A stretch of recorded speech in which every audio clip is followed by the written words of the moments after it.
PD. Rahangdale विद्यालय आणि कनिष्ठ महाविद्यालय गोरेगाव येथे दामिनी पथक पोलीस अधीक्षक कार्यालय गोंदियाद्वारे मार्गदर्शन आणि समुपदेशन कार्यशाळेचे आयोजन करण्यात आले।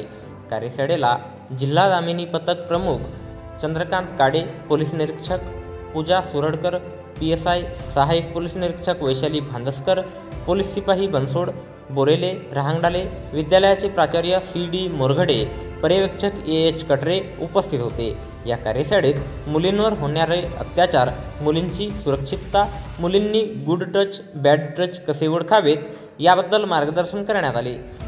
तसेच मुलींशी संबंधित कायदेविषयक मार्गदर्शन, पोस्को कायदा, मुलींशी होणाऱ्या गैरवर्तनापासून सुरक्षित राहण्याकरिता उपाययोजनांवर मार्गदर्शन केले। कार्यशाळेला विद्यालयाचे शिक्षक R.Y. कटरे, Y.K. चौधरी, R.T. पटले, S.R. रहांगडाले, G.W. रहांगडाले, स्वाती दमाहे उपस्थित होते। कार्यक्रमाचे संचालन A.S. बावनथडे आणि आभार प्रदर्शन Z.J. भोयर यांनी केले।